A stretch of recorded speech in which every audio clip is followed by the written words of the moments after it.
Okay. Hello. Oh, Josh, how are you? It's Cassandra here from Silver Tiger Media. Hey, Cassandra. I'm doing good. Nice background. How are you getting on? Thank you. All the dates there so everyone can see what they need to do. Yeah, exactly. Exactly. That's Now, funny. it literally seems like you were just here and you're back again. It's nearly 12, it's been just over 12 months since we saw you. I've just had all these memories coming up on my social media, that it's been a year. It's hard to believe it's already a year gone. Yeah. Yeah, it does. I mean, this is the thing is that when we were putting together all this final touring, we were kind of conscious of we've only just been in Australia. Will they really want to see us again? And then we were around the table one night. I was like, guys, it's always been like such like the cornerstone of a successful album campaign for us has always been, did we go to Australia and was it good fun? And it's like it would feel really unnatural and almost anti uni at six to not come and see our Aussie fans. So I'm so glad that we managed to make it work, and even more so that the reaction to the shows has been so strong, and there's so many people who've already bought their tickets and coming. It's going to be really really special. Oh, look, I was in there on the pre-sale and nabbing Oh, them just to be sure. But talking to our good friends at the Phoenix, I think there's only a handful of tickets left for Melbourne. So I think people better yeah, not snooze. They better get on it. yeah. It's pretty close, I think. Yeah, Now, you've just celebrated another birthday on the 7th. So many happy returns for the day. Did you have a great day? that's very sweet of you. Thank you. Yeah, I had a great birthday. Yeah, very chilled, very very chilled. Just hung out with my girlfriend and my sister and some friends. It was yeah, very good. Lovely. Um, Now, you know how much we love You Me at Six here in Australia. That's never been in doubt. Obviously happy to come back for that one last time as we've discussed. Do you think yeah. do you think it's somewhere that you'll come and see us again now that your touring is over? Is it a place you'd like to come back to?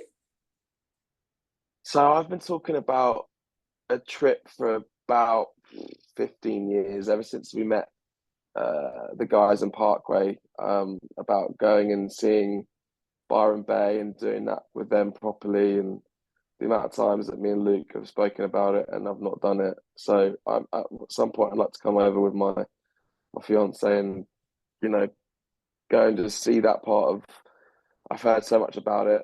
Um, see that part of Australia, but I mean Australia's always going to be you know have a really really special place in my heart, and I'm sure that outside of Unit Six I'll be being creative and doing stuff with music. So maybe that will bring me back in years to come. We'll see. But yeah, it's Australia, man. It's like going to another planet. It's my favorite thing to do. Um, yeah, and I've always felt like an honorary kind of Aussie whenever I'm there, and just always felt very very at home and very comfortable. And yeah, so I would love to spend more time there. I think Chewy might even be moving there with his partner. I'm not sure.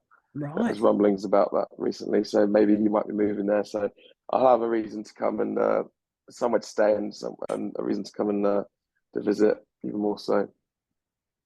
Well, free accommodation is always a good reason, isn't it? Do you know what I mean? Exactly, exactly. Now, as a long-time fan, I know how I'm feeling about the final tour. How are you feeling about it? I feel like I feel like it's uh, one of like total gratitude, and then one of also kind of I guess disbelief that we've been around for so long, or a long what would be considered a long time in music, really, and having sustained a pretty decent level of you know notoriety or whatever you want to call it. But yeah, for me, it's been such a huge part of our lives. This band, I mean, it's been our lives really in terms of. I was saying to somebody just before that the amount of times that my year has already been planned out for me by the band. So I haven't had much of a chance to even think about what it is I want to do in my time. It's just I've been 100% committed, and I think um, to not have that, I guess, as like the cornerstone um, for my life moving forward will be challenging for sure. But I just think what a beautiful position to be in, that we get to celebrate in real time with the people that have made us who we are and what we are. And I'm trying not to be sad about it, because I think there's so many other artists that don't get to have even a sniff of what we've had, but moreover to feel that level of appreciation and be able to do it when your band's not on its way out, if that makes sense. Yeah, You look, know, absolutely. it's a proper celebration of what we've been doing. So I'm very fortunate. Being as young as you are, and I've got many, many years on you, so yes, you are still very young. Don't know about Um, that. we look at bands like Kiss, for instance, who are retiring now well into their 70s. Do you just not think that it's too soon for you guys, or do you think the time is right now? Look, I think the whole time when we've been talking, it's been about what was our main goal as a band. It was longevity, and we always gave ourselves the target of 20 years. Yep. And so when we realized our 20-year anniversary was coming up, we were like, where are we at? And we looked at what the band was doing, what we feel we're contributing or unable now to contribute really to the conversation of music. But I mean, we've given 8 albums. And I just think it's time for all of us to experience life outside of the band. And this kind of felt like the only way of tying a bow around it, and it being clear of this is happening. So if you want to see the band for the last time, this is where you can do it, versus just, just downing tools and stopping, if you like, and nobody hearing from us for 5 years or whatever. People be like, what's happened? So I think at least there's closure on that front.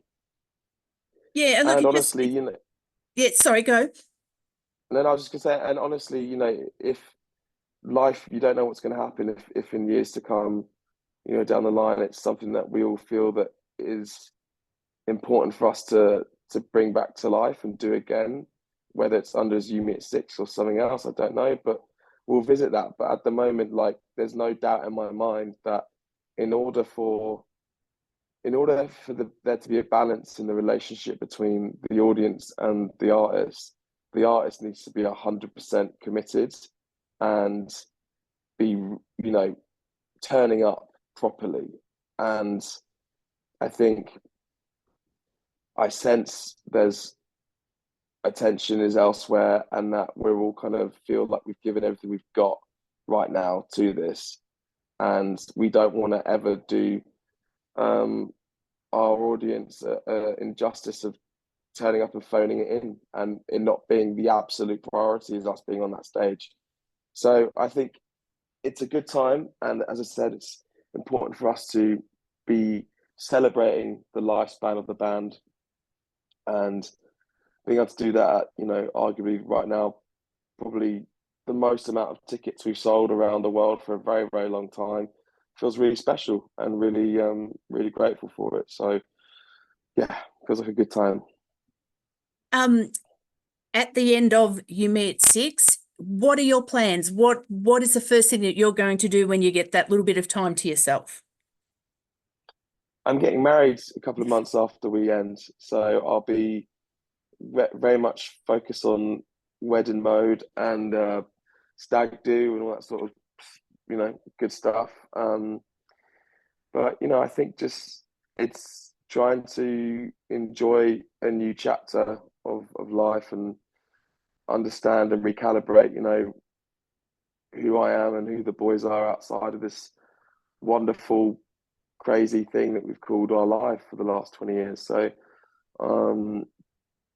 yeah, we'll be conscious of the fact that I don't think my time in being creative and making music is over. I'm sure I'll be involved in other projects and whether it's behind the scenes or in something public facing, I don't know.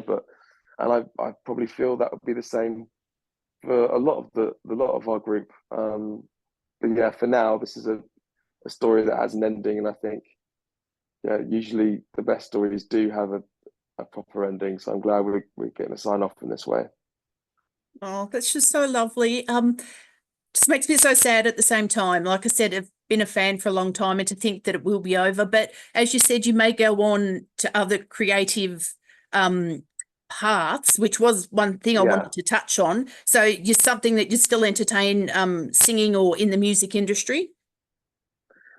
yeah, potentially. I think, um, I mean, me and Max do a lot of writing for other artists and producing for other artists as it is anyway. Um, and maybe that'd be something I kind of dive into more. But I think just at the moment, the only thing I can think about truly and with absolute gusto is this band, and making sure that we just enjoy to the absolute maximum that our last sort of hurrah. So yeah, I think I keep telling myself I'll worry about what's next when it comes to its time. I think at the moment just gotta be focused on. I think the next thing we've got is Dallas, Texas. That's the only thing that's on my radar of like, right, how can I be ready for that? Make sure we perform at our best, enjoy that part of the world, enjoy the people that are there, and then we move on to the next and just try and soak it all up. Sorry. Yeah, for sure.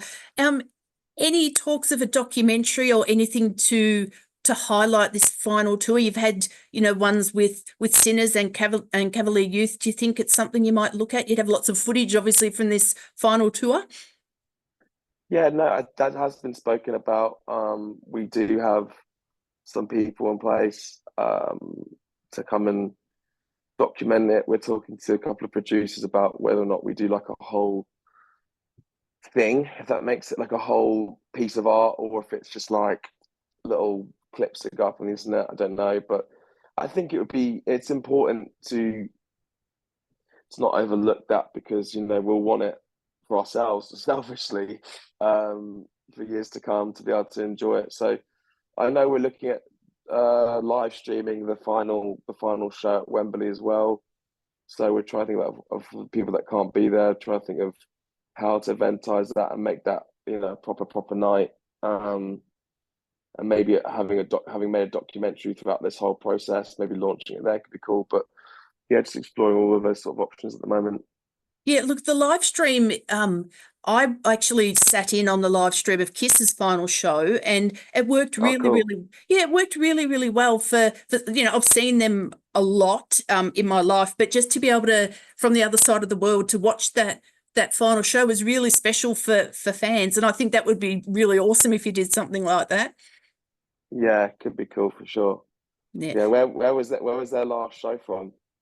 I was over in the States at Madison Square Gardens. So Wow, sort of back to where they started from. So yeah, it was so it was special. was yeah, really good to be able to, with technology today, to be able to watch it from the other side of the world was yeah, it was amazing.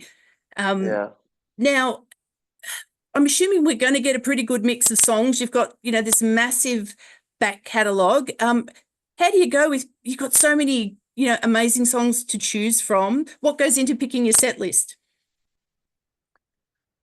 Oh, it's a fucking.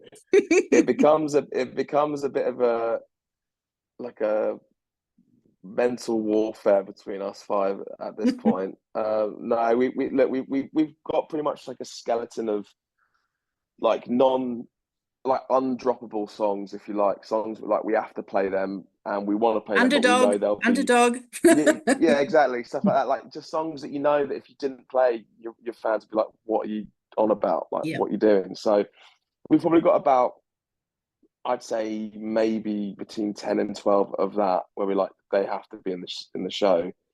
And then our plan is just to have sort of 40 songs rehearsed, and then we can just sort of play around with it each night and put songs in, take songs out, depending where we are in the world, depending, right, well, we know that this record was, received really well in this particular country, so maybe we'll do a bit more from that or whatever. Just play around with it and try and make it interesting. I mean, especially when we get into UK and we've got like in some cities there's sort of like 3 shows in that city. It's like we can't go out and play the same show, for 3 nights in a row. So it's like, how do we make it interesting? And because there will be people that have bought tickets for multiple nights, and just want to keep it fresh and keep it fun. So yeah, it's a lot of compromise between us 5, but also it's a lot of fun. It's a really